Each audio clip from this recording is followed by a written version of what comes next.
اور پھر پاکستان میں آپریشنیں شروع ہو گئی. وہ 2002 میں سوات میں جو پہلا آپریشن شروع ہوا وہ میزان آپریشن تھا، اور پتہ نہیں کوئی 10 یا 15 کے درمیان آپریشنیں ہوئی، اور پھر ضرب عضب اور آخر میں رد الفساد. اب تو دہشت گردی ختم ہو جانی چاہیے تھے نا، ملک میں امن و امان ہو جانا چاہیے تھا نا. ہاں صرف اتنا ہے کہ ہم نے اس وقت بھی آپ سے کہا تھا کہ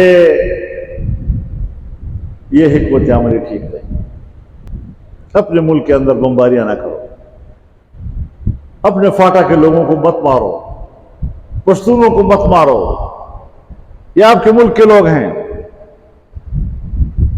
یہ آپ کے فرنٹ لائن کے مجاہد ہیں، یہ ملک کے وفادار ہیں، یہ آپ کا دفاع کریں گے. اپنے خلاف نفرت مت بو یہاں. لیکن بس وہ طاقت ہے تو پھر طاقت کا معنی یہ ہے کہ وہ عقل بھی ہے، وہ فلسفہ بھی ہے. بھئی تمہاری تربیت جنگ کے لیے ہوئی ہے، تمہاری تربیت سیاست کے لیے نہیں ہوئی، تمہاری تربیت کسی سے لڑنے کے لیے ہوئی ہے، تمہاری تربیت معاشی بہتری کے لیے نہیں ہوئی. تمہارے پاس نہ سیاست کی تعلیم ہے نہ اقتصاد کی تعلیم ہے، صرف لڑنا اور صرف لڑنا.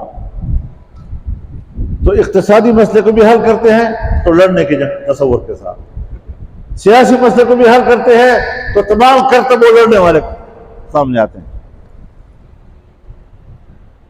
تو ہم تو آپ سے کوئی غلط بات نہیں کر رہے ہیں، ہم بھی اس ملک کے شہری ہیں. اب آپ نے پارلیمنٹ کو بھی اپنا غلام بنا دیا، زبردستی کسی کو جتوانا، زبردستی کسی کو ہروانا، اور پھر اگر 20 امیدوار کھڑے ہوں، ہر ایک سے کہتا ہے اتنے پیسے لاؤ سیٹ تمہاری ہے، وہ سمجھتا ہے کہ باقی میری اب ایک ہی ہوگی نا.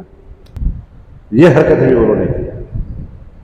اب اگر ہم نے مصلحتوں کا شکار ہو کر، اقتدار کا بھوکا بن کر 2-4 ووٹوں پہ گزارا کرنے والے لوگ ہوتے تو یہ سودا تو انگریز کے لیے بھی بہت سے لوگوں نے کیا تھا، تو وہاں بھی ہم کر لیتے ہیں.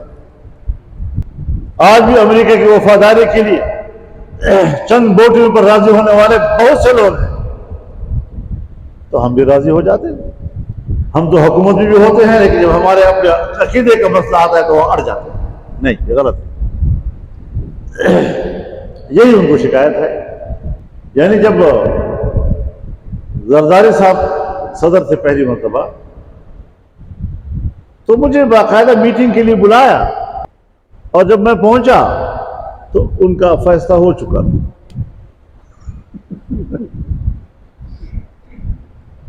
وہ پتہ تھا کہ مخالفت کرے گا، تو پہنچنے سے پہلے انہوں نے فیصلہ کر لیا.